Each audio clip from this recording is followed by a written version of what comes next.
শেখ হাসিনা আওয়ামী লীগের নেতা ছিল, আছে এবং থাকবে। আওয়ামী লীগ বাংলাদেশে ছিল, আওয়ামী লীগ বাংলাদেশে আছে, আওয়ামী লীগ বাংলাদেশে থাকবে।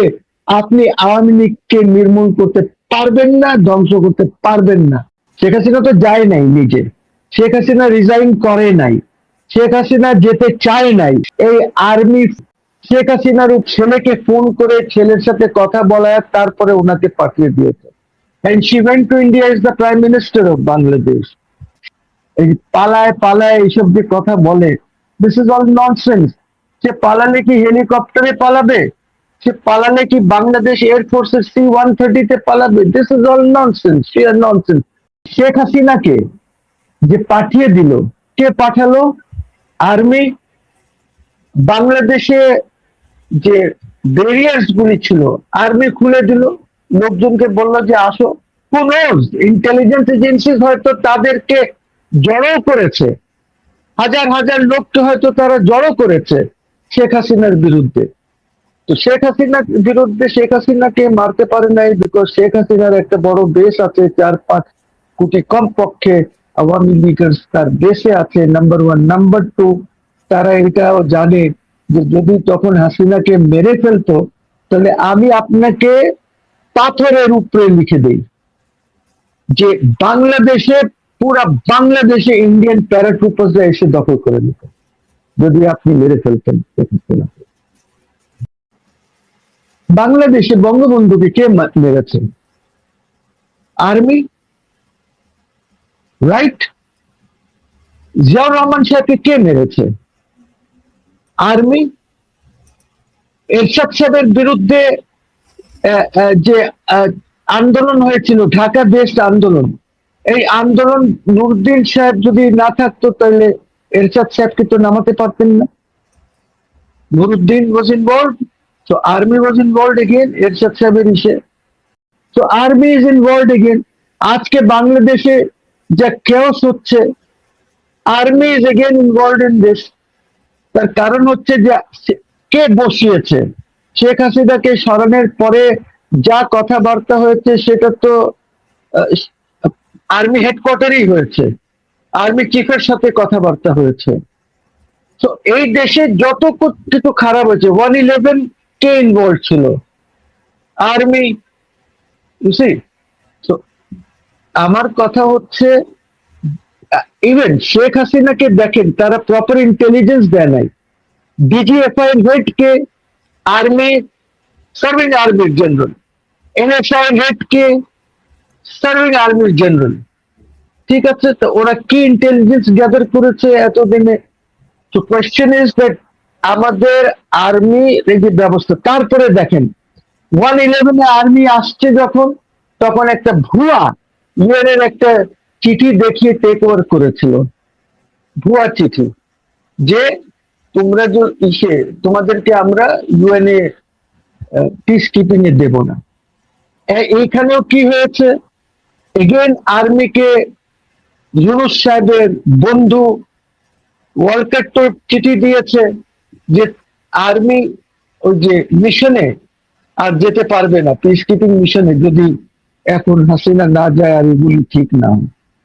তো প্রশ্ন হচ্ছে আমার আর্মির কাছে যে আপনাদের জন্য বাংলাদেশ প্রথম না মিশন প্রথম? আপনাদের দায়িত্ব কি টুয়ার্ডস বাংলাদেশ না মিশনে যাওয়ার দায়িত্ব?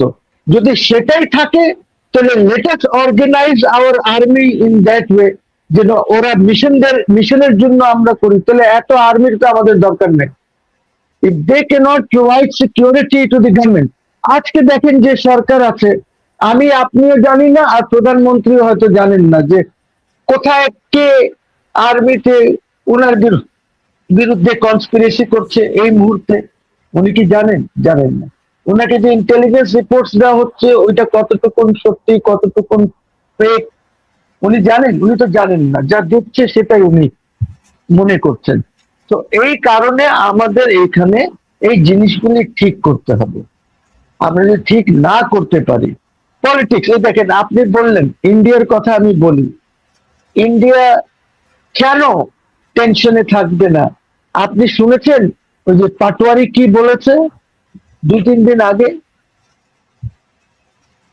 মণিপুর আমার, আসাম আমার, অমুক আমার। তো হোয়াট উইল ইন্ডিয়া ডু? আপনি আমাকে বলেন, ইন্ডিয়া তো একটা রাষ্ট্র, তাদেরকে তো জবাবদিহি করতে হয় তাদের জনগণের কাছে। ওরা উগ্র হবে না? ওরা কি হবে?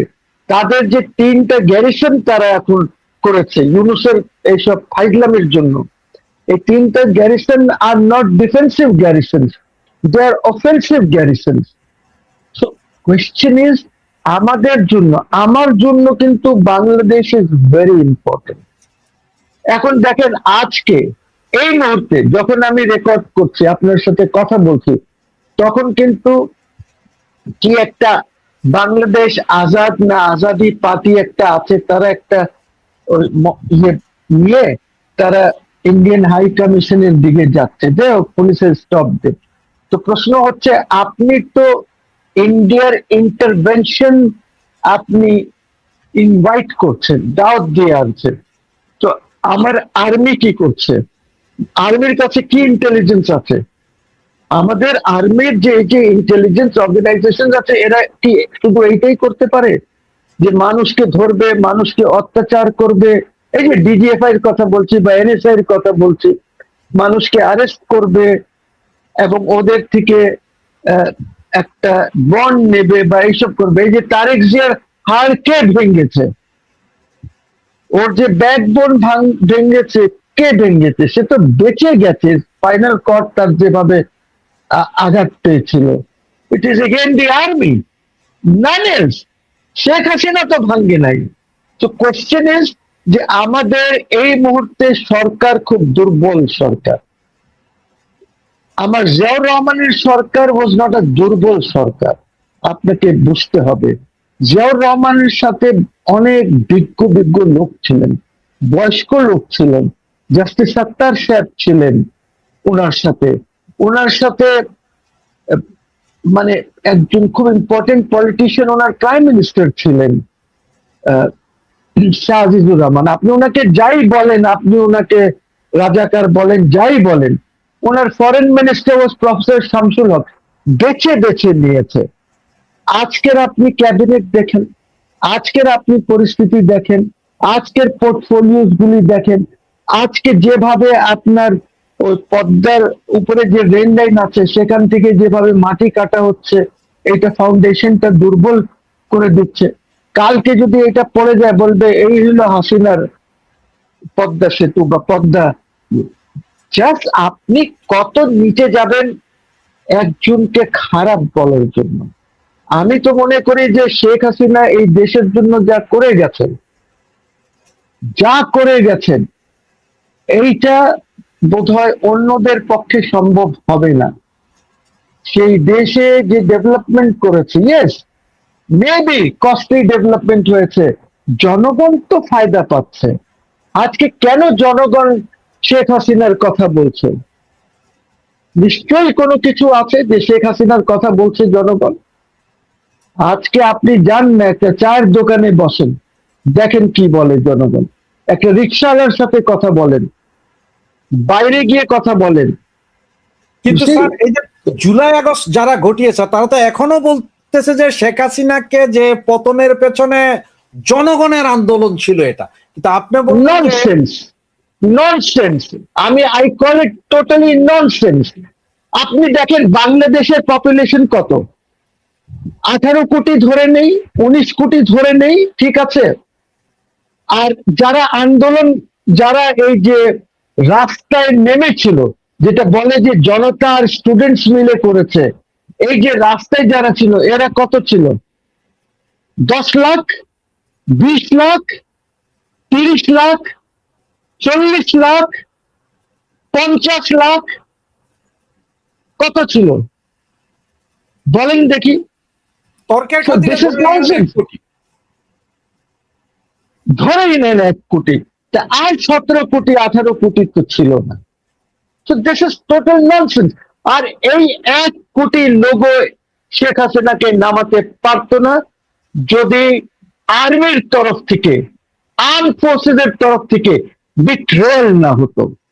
ইন্টেলিজেন্স এজেন্সিজ এর তরফ থেকে যদি বিট্রেয়াল না হতো, ইট ইজ এ কাহিনী of betrayal, it is a big কাহিনী অফ বিট্রেয়াল। দেখেন, আমি আজকে শেখ হাসিনার জন্য, শেখ হাসিনা এই কথাগুলি হয়তো শেখ হাসিনার পক্ষে হয়তো যেতে পারে, আমি জানি না আপনি কোন পক্ষে আছেন বা কে কোন পক্ষে আছে, বাট আমি যা বলছি এটার মধ্যে যদি ফ্যাক্টসের বাইরে কোনো কিছু যদি হয় তাহলে আমাকে বলবেন, আমি যদি কিছু বানিয়ে বলি। কেন she was not given proper intelligence? আপনি কি মনে করেন যে আর্মি ছাড়া পৃথিবীতে কোন দেশে সরকার পরিবর্তন হতে পারে? পসিবল না। আপনাকে চলে যেতে হবে ওদিকে। ইভেন ইউক্রেনে দেখেন, সবাই যখন একদিকে চলে যায়, ইভেন আপনি আরো হিস্ট্রিতে যান, the army has played a big role. আপনি রিসেন্ট ইস্যুর মধ্যে আপনি দেখেন, এই যে জিম্বাবুয়ের যে মুগাবে যে ছিল, ওকে কে সরালো? ইট ওয়াজ দ্য আর্মি। আমাদের এখানে যত পরিবর্তন হয়েছে সবগুলিতে army is involve. You have to understand. দেখেন 1991-এ আমাদের খালেদা জিয়া যে সরকারটি চালালেন, I would call it a corruption free সরকার। হ্যাঁ, এই 100-200 টাকা অমুক মন্ত্রী বানিয়েছে, অমুক করেছে, এইটাকে আমি খুব বেশি দেখি না।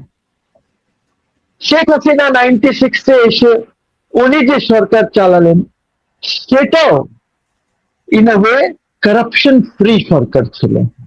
ওইখানে আপনি পাবেন না যে লুটপাট বা এরকম কোনো কিছু হয়েছে। 96 থেকে যেটা সরকারটা যেটা ছিল, 2001-এ সরকার আসলো, এই সরকার তো অনেক বদনাম হয়েছে।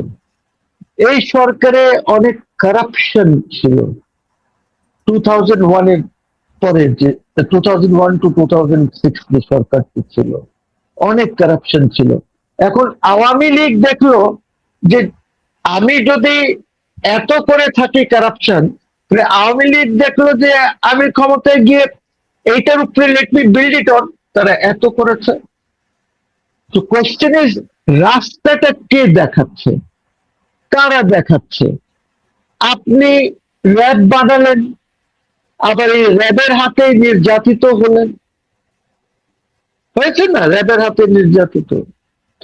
তো আমার বক্তব্য হচ্ছে কি, আমরা সভ্য রাষ্ট্রের মতন কি দেশ পরিচালনা করতে পারি না?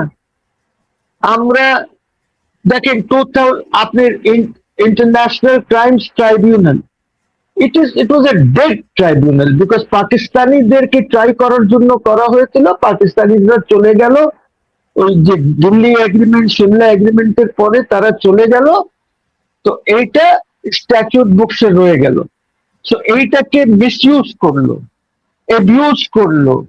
2009-এ অ্যামেন্ডমেন্ট করলো, অ্যামেন্ডমেন্ট করে জুডিশিয়াল মার্ডার্স করা হলো জামাতের নেতাদের। যে জামাতের নেতাদের সাথে আওয়ামী লীগ বসেছে, আন্দোলন করেছে, কেয়ারটেকার গভর্নমেন্টের আইডিওলজি ওদের থেকে নিয়েছে, আপনি ওদেরকে ঝুলিয়ে দিলেন 2009-এ এসে, because they went in government with BNP. ঠিক আছে, 2009-এর পরে এই কাজটা চলছে। 2024-এ আবার আপনি আরো অ্যামেন্ডমেন্ট করে এখন আপনি শেখ হাসিনার কে ঝুলাতে চান। আপনি তো মৃত্যুদণ্ড দিয়েছেন একটি বেআইনি আর্কাইভ নিয়ে, যে শুধু জুডিশিয়াল মার্ডার করে, ওকে এখন 2024-এ যদি এইটা থাকে, তাহলে এইটা আগামীতে এখন যারা সরকারে আছেন যদি একটু উঁচ নিচ হয়, ওই উঁচ নিচে তখন আবার একটা সরকার এসে অ্যামেন্ডমেন্ট করে বলবে যে এখন এদের মামলা কর। You understand? তো আমাদেরকে তো এখন একটা সভ্য রাষ্ট্রের মতন চলতে হবে। কোথাও না কোথাও এসে যে খারাপ কাজগুলি হয়েছে এইগুলিকে বাদ দিতে হবে আমাদেরকে। আমাদেরকে এই যে ভেঞ্জেন্স, রিভেঞ্জ, এই পলিটিক্স থেকে সরে আসতে হবে। আমরা কখন সরব আমি জানি না। দুই নেতা আছে, তারেক রহমান আমাদেরকে ওই পথ থেকে সরিয়ে আনতে পারে যে আমি কোনো রিভেঞ্জের পলিসিতে যাব না, অথবা Sheikh Hasina, Sheikh Hasina is back in power, she can do it, যে আমরা রিভেঞ্জ টিভেঞ্জ না, আমরা একটা সভ্য দেশ, সভ্য রাষ্ট্রের মতন আমরা রাজনীতি চালাবো।